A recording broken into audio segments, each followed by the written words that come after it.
Bonjour, ici Amara. Bonjour. Votre absence lors du premier meeting de la Coalition pour le changement a été remarquée à Abidjan. Pourquoi est-ce que vous n'étiez pas présent? Parce que je n'étais pas à Abidjan et donc j'avais des engagements pris depuis longtemps. C'était un rendez-vous considéré comme important. Certains s'interrogent du coup sur votre adhésion au contenu de la charte qui a été signée. Est-ce que vous avez des réserves sur le texte qui a été adopté? Bon, c'est vrai que j'ai fait quelques remarques de nuances, de termes. Mais en fait, le plus important, c'est qu'on partage le même objectif. On veut un changement et ça, c'est plus important. Quelles sont vos réserves? Moi, je suis le candidat de la réconciliation et vraiment, je ne veux pas fermer toutes les portes. Je veux quand même, en tant que diplomate, qu'on laisse la possibilité vraiment de discuter de tout, sans agressivité. Vous trouvez que la charte va trop loin, peut-être, en posant notamment comme préalable à l'organisation des élections la dissolution de l'actuelle commission électorale? Non, pas du tout. Pour ça, je suis d'accord absolument avec l'Alliance. En 2010, la commission a été l'épicentre de toutes les critiques.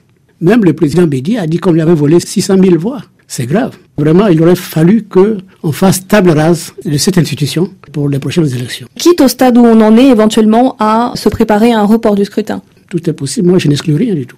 Vous exigez également dans cette charte la libération des prisonniers politiques, notamment de l'ancien président Laurent Gbagbo. Comment convaincre la CPI de le libérer alors que son procès doit s'ouvrir en novembre? Écoutez, de toute façon, je crois que c'est un mécanisme judiciaire qui a sa propre logique. On ne peut pas entraver la bonne marche de la CPI.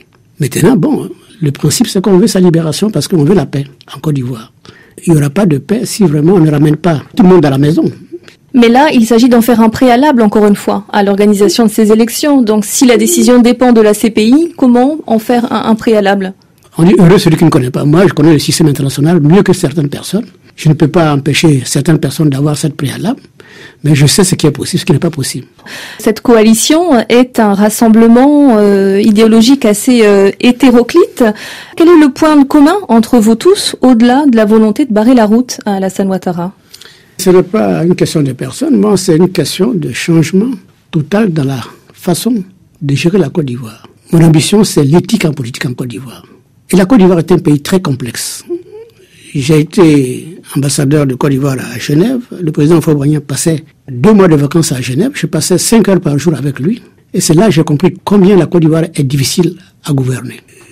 Et c'est ce que je veux vraiment parce que je ne veux pas que la Côte d'Ivoire retombe encore dans les erreurs du passé. Mais on le voit, cette coalition, encore une fois, regroupe des personnalités hétéroclites. Vous n'êtes pas d'accord sur tout. Pensez-vous que vos électeurs vont s'y retrouver?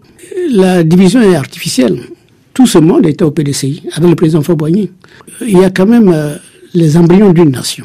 Et ça me rassure pour l'avenir. Ça signifie que vous allez choisir un candidat unique à la présidentielle? On va en arriver là certainement. Que tout ce monde se présente aujourd'hui, c'est la démocratie. On verra au fur et à mesure qui est qui et quel sera le choix des électeurs possible. Mais l'idéal, c'est qu'on ait un candidat face au président actuel. Et comment doit-il être désigné selon vous? Dans la charte, il y a tout un processus qu'on a déjà évoqué. Quel processus?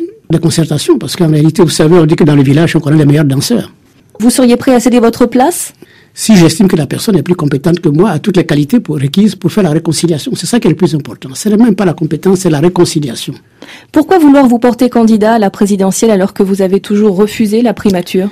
J'ai refusé pourquoi? Parce qu'en définitive, j'ai eu la chance d'avoir occupé tous les grands postes au niveau des relations internationales. Et donc j'ai vu le pouvoir de très près et je ne voyais pas en quoi je pouvais encore aller me mettre dans une lutte vraiment qui m'apporte rien. Parce que j'ai eu tous les honneurs du monde.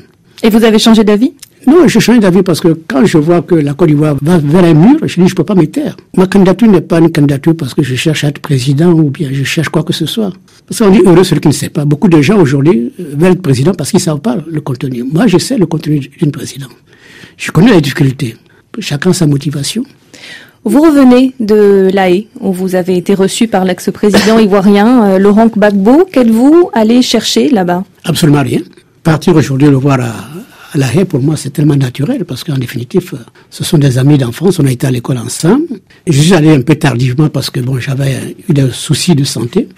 J'ai envoyé un de mes collaborateurs le rendre visite 2 fois. Donc, en fin de compte, j'étais en France. Pour moi, c'est une occasion rêvée d'aller le voir. Souhaitez-vous être adoubé par Laurent Gbagbo? Est-ce qu'il vous apporte une forme de légitimation? Non, vous savez, je crois que c'est mal connaître le président Gbagbo, parce qu'en fin de compte, on se connaît tous. Donc, il sait qui est qui. Et donc, s'il doit faire un choix, il le fera non pas parce qu'on va lui demander de supporter Pierre ou Paul, il le fera parce que il connaît telle personne, il connaît ses capacités, ses limites. Est-ce que ce n'est pas un passage obligé d'être reçu par Laurent Gbagbo dans cette course? Écoutez, je ne sais pas, mais pour moi, je crois d'abord, je suis allé voir l'ami d'enfance.